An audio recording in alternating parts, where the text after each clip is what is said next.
Hey guys, what's up? Okay, so recently a few of you have been asking me directly, hey, so how often should I change my strings and about string qualities and string gauges, etc.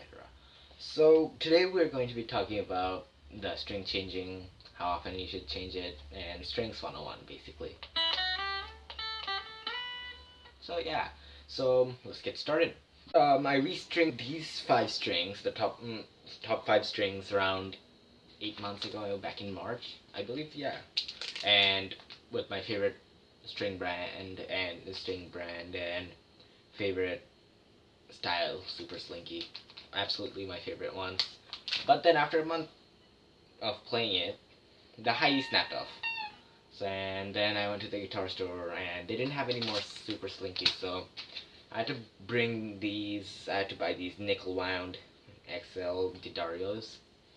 They're also fine to me. They didn't seem too bad. I mean, they lasted me. I restringed that high E string back in June, so it's not that old yet. But this is interesting because this guitar has two brands of strings, and just six strings. So you can really hear that the B string is a bit duller than the E, but they both relatively sound the same to me.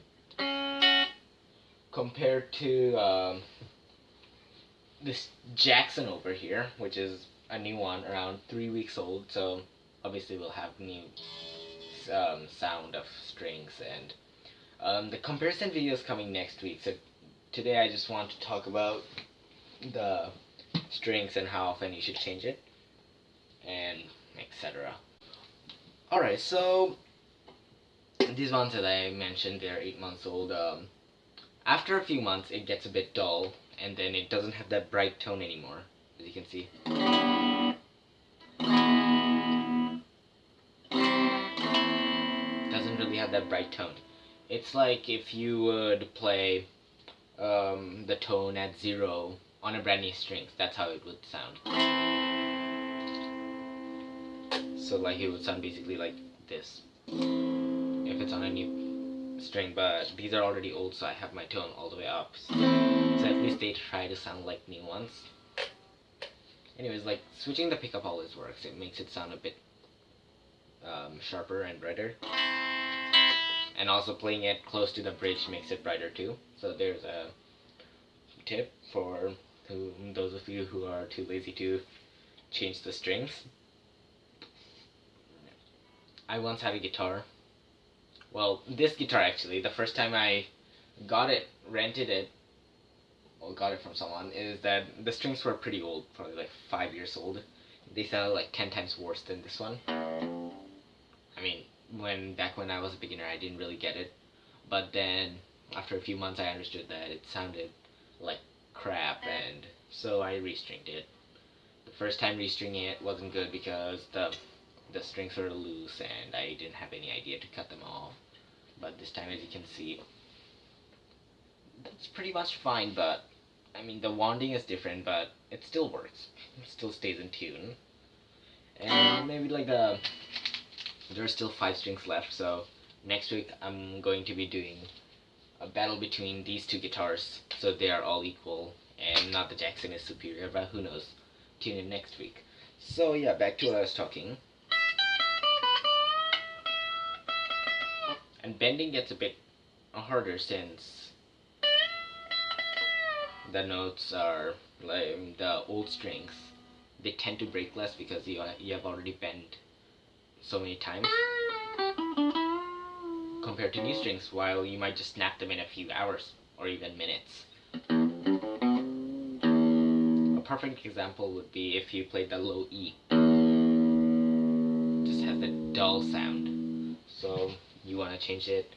And yeah, so the longer the scale length is, especially this one, this is exactly like 3/4 of an inch longer than the Jackson style guitars or the Les Paul ones. So yeah, it would need a lot more. It's better for down tuning, but for standard tuning you might fear of getting poked in the eye with the tuning with the string, because You can see here it's like around 30 inches from the bridge to the headstock of the high E, which is the one that guitar players tend to use the most for bending, and it might break if you're using these style of guitars. Also, they're harder to bend when you have a longer scale length, but it's better for people who have big fingers, not me. So it's harder to bend. There's one thing, and the longer scale length, so it's even harder. And so just very briefly talk about these two strings, which is coming on somewhere sooner, like these two string brands. These are Ernie balls. This is what I prefer than this one, but this one breaks less, but I still think this is better. So this is just a preview of what's coming like 2 or 3 weeks from now, so keep up with that. And other than that, like if you're into playing like shredding,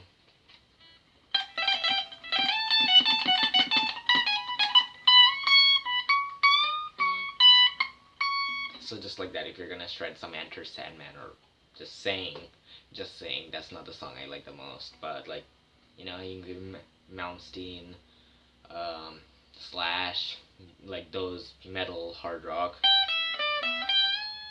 then you might need 9 gauges because these are easier for your fingers to glide. And if you're into sweep picking, then that's even easier. Might as well just choose an 8, but I wouldn't recommend that. Or 7. 7 is for the people who barely can even play a 9 gauge, so the 7 will work for them, but starting off with a 9 is the easiest one. You can play, it's very versatile compared to 11 gauge, where it's like a lot of chanting and palm muted heavy notes, like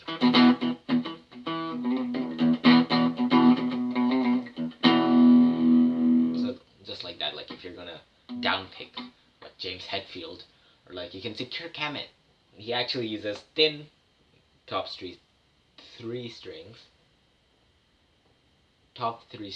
and the bottom 3 strings are much heavier than they actually are.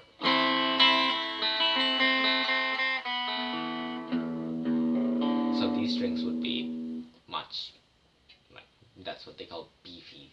So that's basically all his technique, but I wouldn't recommend it because it would look odd, because you're playing 3 thin strings, so like, oh, easy, and all of a sudden you move to the D string, and it's like the A string, and it feels like a bass, and you don't want to be a bass player, do you? So like that bend would be much easier on a 9 gauge than a 10 or an 11. 10 maybe not, but 11 definitely not.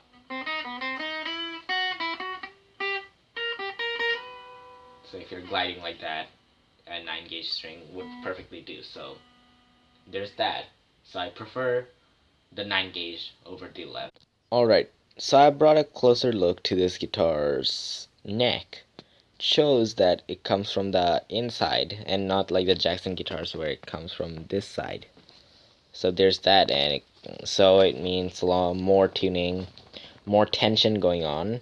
Sorry for my dirty board. So more tension going on since it's like in around an inch more, and you can really see the inside. And back to we move to the headstock. Yeah, I really didn't tune them that much, but the high E string, this is how it's supposed to be restringed, and the B, just ignore that. I just keep it like that. It just looks cool. Same with the D. They all play in tune, so, and they should go under the tree, under the tuning trees, because if it's over, then it might as well just snap off from the top. And always keep it right. So when you're tuning up, you have to go left. So this is the complete opposite of what people have been telling you. Go left. How people say lefty loosey, not for guitars, is the complete opposite. So you can see right here as I focus that you might need to do like 1, 2, and 3 times as usual, and then after that you can cut off the excess. Just keep them to look cool, and they should all go through the groove. If it's one is a bit displaced, then it won't work and might just snap off, and the truss rod here needs to stay the same. Other than that, if the pickups and the volume knobs aren't interrupting, it's pretty much fine. Alright, so very brief talk about the back of the guitar. So here is the tremolo system, which Fender style guitars, this is a J tercer, so it's the same. Fender style guitars have this tremolo. I didn't unscrew it, but there's springs which you can like, the whammy bar, it's not a permanent bridge, so you can change the pitch by using a tremolo / whammy bar. And as you can see, these are really not locking tuners, but they do lock pretty good, since I don't do like 1.5 step bend, and the tremolo system is, you tend to tune less. It stays in tune with these style guitars more than the Les Paul style guitars, because the headstocks are straight and not bent to that side. So a closer look here, right there. See, it's straight. So yeah, there's less tuning. You don't need to tune that much. It stays in tune more than those styles of guitars. And yeah, that's the back of the guitar. Alright, now we'll be talking about the string gauges. As you can see, these are 9 gauge strings, so good for beginners and intermediates. Although I've played guitar for more than a year on electric, I still prefer the 9s, and some people go on 7s and 8s, but the myth is that the thicker the strings, the better the tone. Although it creates a different tone, it doesn't necessarily have to be better. It can still sound pretty heavy. 9 gauge, 10 gauge strings. 11 gauge, just because it is harder to play doesn't mean it's always better. So 11 gauge, this is an 11 gauge string, so the B string would be like the high E string and vice versa. And the harder it is, the better it. It's not like, you know what I mean. It's not really worth. Maybe play a 9 for a year, and then when you're ready, you move to a 10, which is what they call lights, but I call those mediums because 9, 10, and 11 I call mediums, and 10s I call light, and 10s I called mediums, and 11s I called heavy, and 9s I call are lights, because it's very easy to play. You can bend easier, and they're much easier on the fingers, and you don't get calluses that much, unless you're a beginner. Then of course you will have a lot of calluses, which is, it just gets over it. You don't need those fingertips. They don't do anything. You just need to.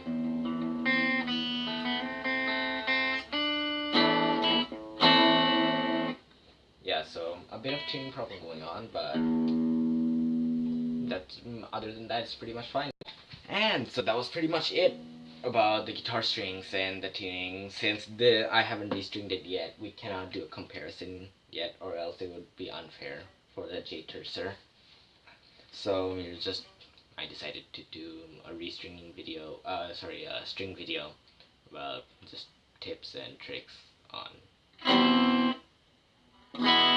Sorry about that. I just wanted to troll you guys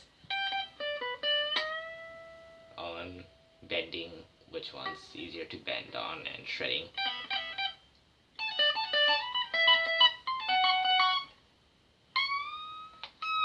So like that, and that thicker ones, as I mentioned, are for genting and heavy muted. So just like that. And thanks for tuning in. Tune in next time.